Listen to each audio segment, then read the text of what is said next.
दोस्तों, आजकल चारों ओर चैट जीपीटी की चर्चा हो रही है। आर्टिफिशियल इंटेलिजेंस का युग तेजी से आ रहा है। बनावटी तरीके से विकसित की गई बौद्धिक क्षमता पूरी दुनिया बदल के रख देगी। एआई के युग में दुनिया कैसी होगी और भारत का क्या स्थान होगा, इस विषय पर परम पूज्य मुनिराज श्री वैराग्यरति विजय जी गणिवर का प्रवचन हमें जरूर सुनना चाहिए। मित्रों, मजे की बात यह है कि पुणे में श्रुत भवन में महाराज साहब का प्रवचन सुनने के बाद घर आकर मैंने चैट जीपीटी से 2 सवाल किए। दोस्तों, मैंने चैट जीपीटी से किए हुए 2 सवालों का क्या जवाब मिला, वो दिखाने के लिए मैंने वो दोनों सवालों के जवाब का स्क्रीनशॉट लेकर के इस वीडियो के अंत में रखे हुए हैं और पूरा प्रवचन सुनने के बाद वो 2 स्क्रीनशॉट भी आप देखना ना भूलिए। तो आइए सुनते हैं पूज्य श्री के मुख से ये प्रवचन।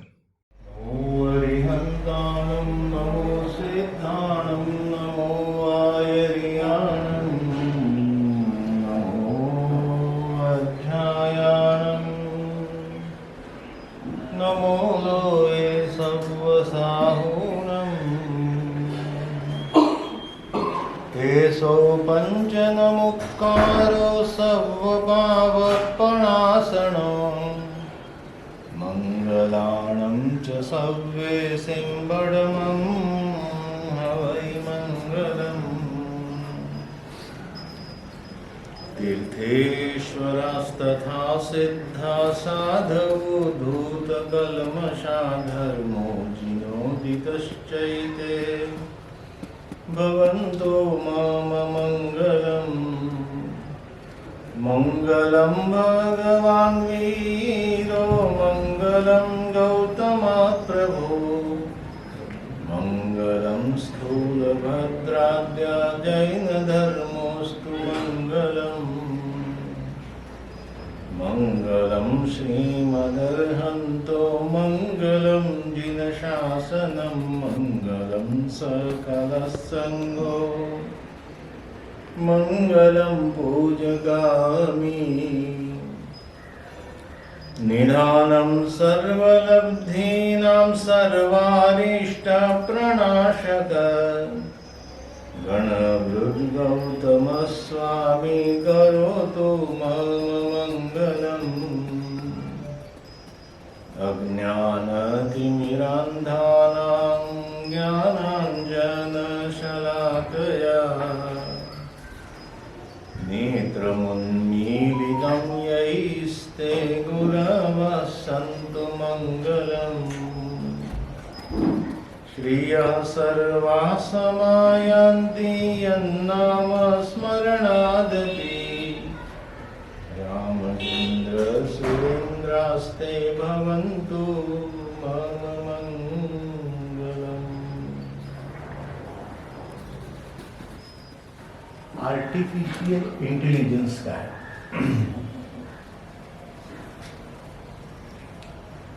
पिछले दशकों में विज्ञान ने जो प्रगति करी वो हम देख रहे हैं। आदमी को जो पहले खुद मेहनत करके काम करने पड़ते थे, अब वो मशीन करता है। अभी मेहनत करने की जरूरत नहीं पड़ती है। 400 साल पहले किसान को खुद खेत में जाकर के जोतना पड़ता था, बैल को लगाने पड़ते थे। आज वो जरूरत नहीं है। बहुत सारे काम मशीन ने अपने ऊपर ले लिए। सुविधाएं बहुत बढ़ाई है।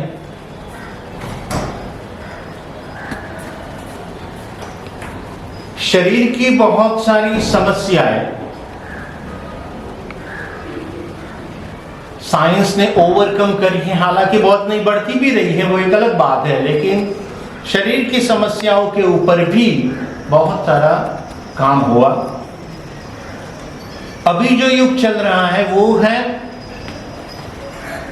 दिमाग से जो काम करने जैसे हैं वो काम भी अभी आपको करने की जरूरत नहीं पड़ेगी, वो मशीन कर लेगा। आर्टिफिशियल इंटेलिजेंस का कुल मिलाकर के मतलब इतना है, आपका दिमाग अभी वो कृत्रिम होगा और उसमें से क्या क्या आगे बढ़ने वाला है, खैर शायद वो तो भविष्य की बात है, लेकिन एक समय ऐसा आएगा कि आपके दिमाग को शायद कष्ट करने की जरूरत नहीं पड़ेगी। जो चाहिए वो इंफॉर्मेशन आपके पास ये छोटा सा उपकरण है उसमें मिल जाएगा, शायद उसको भी रखने की जरूरत ना पड़े। इतनी भी डिपेंडेंसी आपको रखने की जरूरत नहीं है, वो आपको खुद ब खुद मिल जाएगा। डेटा या तो इंफॉर्मेशन आने वाले समय में दुनिया पर राज करने वाला है और वो समय बहुत जल्दी आएगा और इतना हावी हो जाएगा कि हम इसकी कल्पना भी नहीं कर सकते। आपकी हर एक जीवन की घटनाओं, आपका पूरी लाइफ को ये जो डेटा और इंफॉर्मेशन और आर्टिफिशियल इंटेलिजेंस वो ड्राइव करेगा, पूरे सिस्टम को ड्राइव करेगा, शायद पूरे विश्व को वो ड्राइव करेगा। ऐसी स्थिति आ सकती है, बस एक काम नहीं हो सकता, ये डाटा कितना भी बढ़ जाए वो चेतना की जगह नहीं ले सकता, आत्मा की जगह नहीं ले सकने वाला है। जो इतिहासकार भविष्य देखते हैं वो वैसा कहते हैं कि 2050 में ऐसी स्थिति आएगी, बुद्धि से होने वाले जितने भी काम है, ऑर्डिनरी काम, वो कोई आदमी को करने की जरूरत नहीं रहेगी, वो सब मशीन कर लेगा। ना डॉक्टर्स, ना वकील, ना टीचर्स, ये कोर्ट, ये सब भी काम, जितने भी गणित से होने वाले काम है वो सभी काम मशीन अपने आप कर लेगा। आपके दिमाग को जरूरत नहीं चलाने की। उस समय में क्या होगा, जिसके पास डेटा होगा वो एक कम्युनिटी होगी, एक कम्युनिटी ऐसी होगी जिसके पास डेटा नहीं होगा, उसका रिलेवेंस के ऊपर प्रश्न खड़ा हो सकता है कि ये लोग जिंदा क्यों हैं। ऐसे बहुत बड़ा वर्ग विग्रह हो सकता है उस समय में। यदि ऐसा समय आएगा तो ये दो चीज, जो क्रिएटिव लोग, क्रिएटिव माइंड है एंड फिलोसॉफिकल माइंड जिनके पास होगा, वही उस समय में रहेंगे। ये भविष्य है। तो जो चेतना को जानने वाला होगा, चेतना के विषय में जिसको जानकारी होगी, वो ही 2050 और उसके बाद टिकने वाला है। और ये सत्य है। हम इस अर्थ में नसीबवंत है। महाराज साहब आपको बताते हैं कि आत्मा की चिंता करो, आत्मा की चिंता करो। हमको सब ऑर्थोडॉक्स है ना, ये क्या आत्मा की बात करते हैं, लेकिन आने वाले समय में वो सही होने वाला है, क्योंकि एक ही अननोन चीज रह जाएगी, आपकी चेतना, जिसके बारे में आज कोई जानकारी नहीं है किसी के पास। शायद आने वाले भविष्य में होगी कि भी नहीं, पता नहीं है। इस भारत देश में हमारे पास 5000 साल से पहले से आत्मा क्या है इसके ऊपर चिंतन चल रहा है। न केवल चिंतन चल रहा, उसके बारे में बहुत सारे विचार, बहुत सारे टेक्स्ट लिखे गए, बहुत सारे निबंध लिखे गए, बहुत सारे थीसिस लिखे गए, पीएचडी से भी ज्यादा उत्तम, जिसको हम आज शास्त्र कहते हैं। भारत ने, ये दो विश्व होते हैं, एक बाहर का दिखने वाला वर्ल्ड और एक अननोन वर्ल्ड जो हमारे साथ है। तो जो नोन वर्ल्ड है उसमें विज्ञान ने बहुत प्रगति करी, कर रहा है और करेगा भी। लेकिन भारत ने जो काम किया, जो अननोन है, जो नहीं दिखता है, उसके ऊपर भारत ने बहुत काम किया। जो अननोन है वो क्या है, उसके ऊपर बहुत काम किया। चेतना के विषय में 5000 से ज्यादा साल तक चिंतन करने वाला विश्व का एकमात्र देश भारत है, जिसको विश्व को जिसकी अब जरूर पड़ने वाली है। तो आने वाले समय में ये चेतना का ज्ञान हमारे पास है, तो इस ज्ञान का सोर्स क्या है? तो 5000 साल पहले किसी ने कुछ लिखा है और आज हमारे पास वो अवेलेबल कैसे हो सकता है? तो दो ही सोर्स है उसके। एक, या तो मैं बोलता जाऊं, आप याद रखते जाओ, रिकॉर्ड कर लो। आज के ज़माने में आपके लिए वो मशीन करता है। पहले आदमी खुद करता था, मैं बोलता था, आप याद रखते थे और रह भी जाता था। दूसरा है, यदि वो उपाय नहीं है तो अवेलेबल है तो लिख लो। तो ये एक ऐसे मैंने बोला, आपने समझा, आपने याद रखा और उसका स्ट्रक्चर बनाया, आपने आपके विचार में उसको समा लिया और जो लिखा है, इन दोनों को हम श्रुत कहते हैं। तो what is the basic definition of श्रुत इज दिस।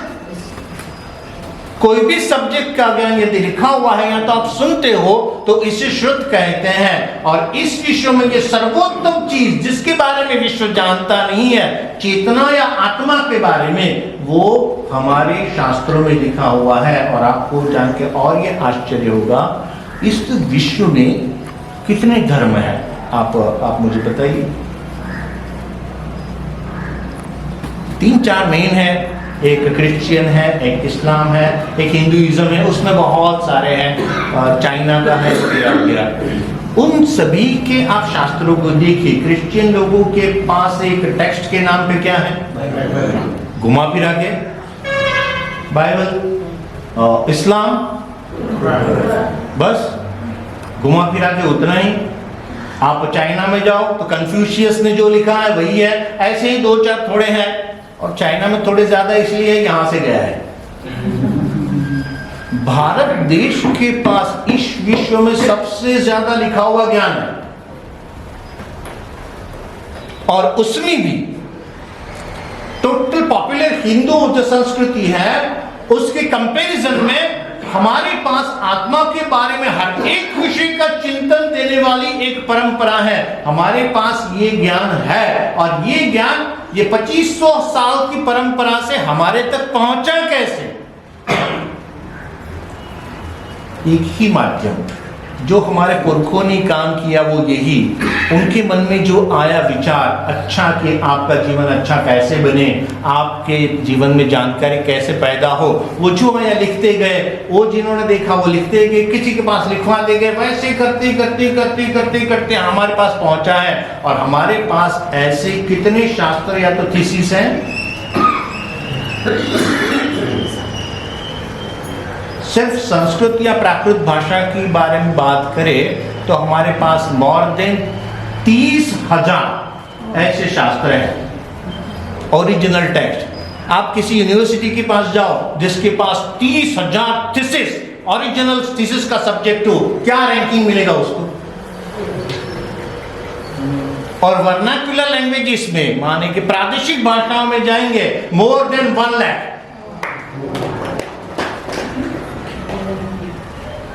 गुजराती भाषा जिसका हम इतिहास लिखते हैं, 400 साल की गुजराती भाषा, मध्यकालीन गुजराती भाषा का इतिहास लिखा गया। उसमें क्या क्या रचना हुई, उसके ऊपर काम हुआ। गुजराती भाषा में जितना साहित्य रचा गया है उसमें 70% जैन महाराज साहबों ने बनाया है। ये नरसिंह मेहता, प्रेमानंद, अखो और सांबलदास, ये सब बाकी 30% में आते हैं। इतना गौरवपूर्ण इतिहास हमारे पास है। तो ये जो आत्मा को केंद्र में रखकर ये जितना भी ज्ञान था, वो ज्ञान इस तरीके से हमारे पास पहुंचा है। पहला काम है, नंबर 1, इस ज्ञान को हमें संभाले रखना है। पिछले 150 साल में, 150 साल से पहले तो हम नहीं कहते हैं, क्योंकि हम एक्सक्यूजेस ढूंढ सकते हैं। अंग्रेज आ गए, हमको खत्म कर गए, तो आपने किया, करने दिया, इसलिए किया उन्होंने। हम क्या करें? चोर आकर के पैसा लेके गया, अरे भाई आपने सिक्योरिटी इसलिए लेके गया वो। उसके पहले क्या कि मुसलमानों ने खत्म कर दिया। लेकिन लास्ट 150 साल के अंदर अंग्रेज चले गए थे।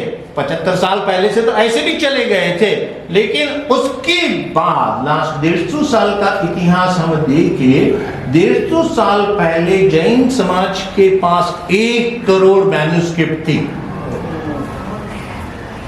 तो एक ही शास्त्र भले 30,000 रहे हैं, लेकिन उसकी कॉपीज अनेक जगह पर बनती थी। तो ऐसी ही 1 करोड़ मैन्युस्क्रिप्ट, आप कल्पना कर सकते हो आज कितनी बची है? 20 lakhs।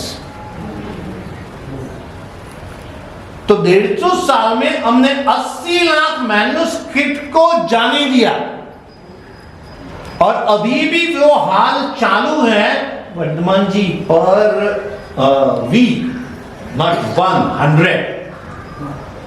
और इस रेशियो से ये जो खत्म हो रहा है मोर देन 100 ईयर्स, 100 साल से ये चल रहा है। कितनी मैन्युस्क्रिप्ट खत्म हो रही है देखिए आप।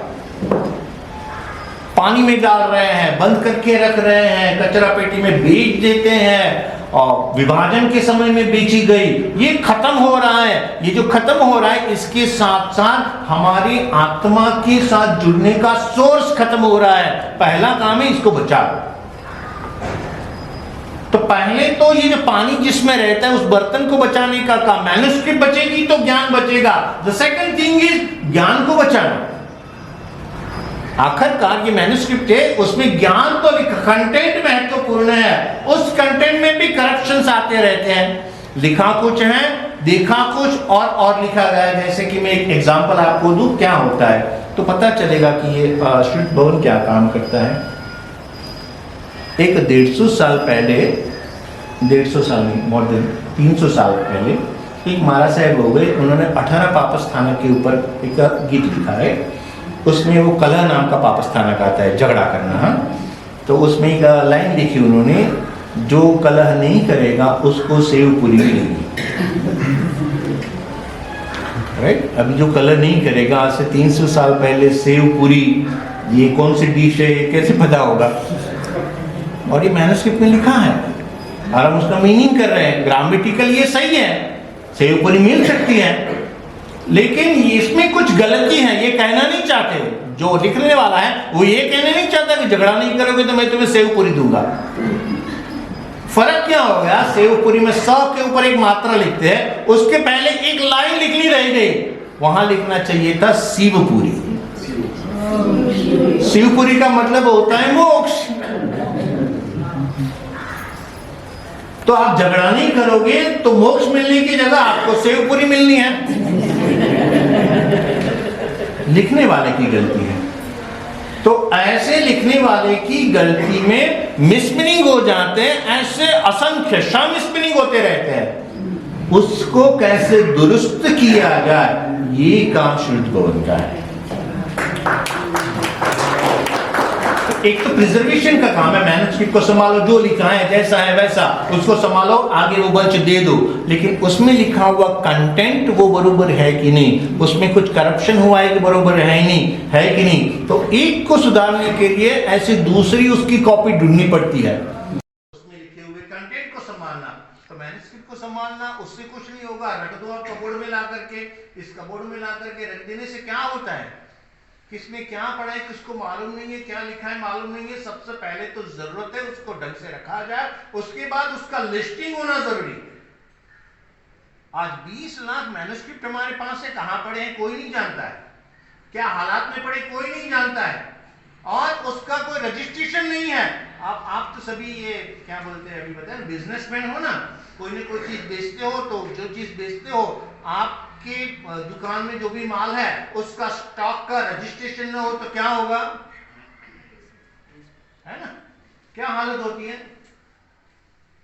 पता ही नहीं चलता है कहां पर है। हमारे पास इतनी बड़ी सामग्री है और हमें पता ही नहीं है कि उसका रजिस्ट्रेशन ही नहीं हुआ है। द फर्स्ट जो काम करते हैं उसको संभालना, संभालने के बाद उसका रजिस्ट्रेशन करना, उसका लिस्टिंग करना, एक शास्त्र बनाने जैसा ही चैलेंजिंग, महत्वपूर्ण और अहम काम है उसका रजिस्ट्रेशन करके तैयार होना, क्योंकि पता चलेगा कि इसमें ये चीज है। और मुझे ये कहते हुए आनंद हो रहा है कि पिछले 10 साल से हम ये काम कर रहे हैं। 10 साल से काम करने के बाद बहुत मुश्किलें आती है। एक तो वो रजिस्ट्रेशन कर अब देखने देते नहीं, देखने के बाद स्कैन करने नहीं देते, वो मेहनत करके देते तो फिर बताता है देखो हम आपको दे रहे किसी को देना नहीं। ऐसे बहुत सारे रिस्ट्रिक्शंस रहते हैं। फिर हाथ जोड़ जोड़ करके कहते कि भाई ये खजाना है, ज्ञान है, आप इसको छुपा के मत रखो, सभी को देने दो, महाराज साहब के तक पहुंचने दो। तो कुछ लोग मानते हैं और वो अनुमति देते हैं कि हाँ भाई उसको पब्लिश करो, हर एक महाराज साहब के पास पहुंचाओ। तो ऐसे कैटलॉग बना करके हम 300 से ज्यादा हमारी जैन लाइब्रेरीज में फ्री में भेज देते हैं। और उसके लिए ये सब प्रोसेस करने के लिए फंडिंग भी चाहिए होता है। आपके परिवार का ये सद्भाग्य है कि ऐसे मैन्युस्क्रिप्ट्स के बने हुए कैटलॉग को प्रकाशित करने का लाभ आपके परिवार का है। आपको जो 14 कैटलॉग यहाँ से प्रकाशित हुए उसमें 12 का ये लाभ है, वो आपके परिवार का है, जो आप देख सकते हो। जी कितने कैटलॉग प्रकाशित हुए? 14 तैयार हुए हैं 86। उसमें से जितने भी हमको अनुमति देते हैं कि भाई हमारा कैटलॉग प्रकाशित करो, तो પછી અમે એને પબ્લિશ કરીએ છીએ। તો પબ્લિશ થયા આજ સુધી 14 થયા છે। હજી આ વર્ષે 8-10 આવશે, એમ હર સાલ આते रहता है। फिर दूसरा है कहीं अलग अलग गवर्नमेंट के पास मैन्युस्क्रिप्ट पड़ी हुई है, वहां जाकर के उनके कैटलॉग में से ढूंढ ढूंढ करके कैटलॉग बनाते हैं, उसका कैटलॉग पब्लिश करते हैं और हर एक महाराज साहब को देते हैं। परिणाम क्या आया है उसका मालूम है? पिछले 10 साल 12 साल हो गए, 12 साल के पहले स्थिति ऐसी थी कि इस क्षेत्र में काम करने वाले महाराज साहब जो थे ऐसे अवेलेबिलिटी नहीं थी, इसलिए बहुत कम थे। आज कम से कम हमारे जैन शासन में 100 महाराज साहब रेडी हैं इस सब्जेक्ट पर काम करने के लिए। ये चेंज जो आया है, और आपको अभी अभी हमने देखा यहाँ पर 2 दिन पहले ही गच्छाधिपति भक्ति योगाचार्य यशोवृद्धि जी महाराज साहब, सुरेश्वर जी महाराज साहब 100 साधु जी महाराज साहब के साथ सिर्फ शुद्ध भवन में क्या काम होता है ये देखने के लिए यहाँ पर पधारे थे। पूना के 100 सब उनके पीछे पड़े थे, कहीं नहीं गए। उन्होंने कहा मैं पहले शुद्ध भवन जाऊंगा और शुद्ध भवन को देखने के लिए मुझे जाना है। 4 घंटे 100 महाराज साहब यहाँ पर बैठे, देखे, रुके और उसके बाद रोज ये संदेश आते हैं उनके कि हमें इसमें काम करना है। छोटे छोटे महाराज साहब आप हमें कुछ दो, आप हमें कुछ दो। तो एक अवेयरनेस ये क्रिएट हुई है। ये लिस्ट जहां पर भी जाते हैं महाराज साहब वो देखते हैं, उसमें से उनको लगता है कि ये मुझे काम करने जैसा लगता है और वो काम करने के लिए तैयार होते हैं। एक महाराज साहब ये 2600 साल से चले आने वाले ज्ञान की रक्षा के लिए तैयार होते हैं, काम करते हैं और वो ज्ञान बाहर आता है। उसका सबसे पहला पुण्य लाभ आपके परिवार को मिलता है। महाराज साहब को गोचरी देने वाले बहुत हैं, कपड़े देने वाले बहुत हैं और सारी चीजें देने वाले बहुत हैं। महाराज साहब को ज्ञान की सामग्री देने वाले बहुत कम है। आपको ये ज्ञान वोराने का लाभ मिलता है। तो ये पहला काम है कि इस शुद्ध की रक्षा करना। सेकंड थिंग, ये जो आत्मा का ज्ञान है भविष्य की पीढ़ी तक पहुंचाना है, तो हमें उसका क्या करना पड़ेगा। आज का जो पूरा एजुकेशन सिस्टम है, ये एजुकेशन सिस्टम माइंड डेवलपमेंट के ऊपर चला हुआ है। ये ज्ञान जो हमारे शास्त्र में लिखा हुआ है उसके आधार पर यदि हम भविष्य की पीढ़ी को तैयार करें, पूरा एजुकेशन सिस्टम ऐसा हम बनाए कि जिसमें आत्मा का विकास ये मूल मंत्र हो। बुद्धि का विकास तो बाद में आएगा, आत्मा का विकास मूल मंत्र हो। छोटा बच्चा है तभी से उसको आत्मा क्या है पता चलेगा। 15 साल तक में वो अपने आत्मा के बारे में जानकार हो जाएगा, तो बहुत सारा परिवर्तन आ सकता है। और आने वाली पीढ़ी को इसकी जरूरत है।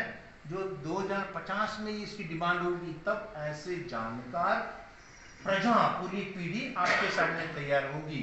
इसको ध्यान में रख करके एक एजुकेशन सिस्टम तैयार करना, आत्मलक्षी शिक्षा पद्धति तैयार करना, स्कूल बनाना वगैरह ये तो बहुत बात की बात है, लेकिन ये विद्याक्रम क्या हो सकता है ये तैयार करना, ये दूसरा लक्ष्य है। तीसरा काम है जो हमारे जीवन में सीधा रिलेटेड है। हम हमारी जो लाइफस्टाइल है, आप सभी स्वीकार करोगे जीवन विरोधी लाइफस्टाइल है। सब कुछ है जीवन विरोधी है। जीव को छोड़ के जड़ के पीछे पड़े हैं और इसीलिए तनाव बढ़ते हैं। लाइफ नहीं रही है, कोई मजा नहीं है जीवन में। ये रिलेशन देखो और हर एक जगह पर डिस्टर्ब। हमने पूरी इस धरती का सत्यानाश कर दिया है। धरती को रहने लायक नहीं छोड़ा, हम कहीं रहने लायक नहीं बचे हैं और पूरी सिस्टम लाइफ विरोधी है। उसको वापस लाइफ में लाने के लिए क्या जरूरत है? जरूरत है आपको आपके पास आने की, और आपको आपके पास ले जाने वाला तत्व है ध्यान की प्रक्रिया। ज्ञान तो है ही, एजुकेशन तो है ही है, लेकिन ज्ञान यदि आपके जीवन में काम आएगा जब आप उसके अनुसार जीवन जियोगे। तो हाउ टू लिव लाइफ, हमें लाइफ कैसे जीनी है, हमारी समस्याओं का समाधान कहाँ पर है, तो उस समाधान को ढूंढ करके आप समाज के सामने प्रस्तुत करना और उसमें मदद रूप होना, ये 3 काम को लेकर के इस छोटी सी जगह में से नई जगह में हम एक्सपांशन करने जा रहे हैं। जगह तो बड़ी होती है वो ठीक है, लेकिन जगह बड़ी होने से कुछ नहीं होता। ये जो विस्तार है, बौद्धिक एक्टिविटीज का विस्तार करना, ये आने वाले समय में जो जरूरी है, ये शुद्ध भवन करना चाहता है। और उसके लिए नई जगह में ये पूरा प्रावधान इसका रखा गया है।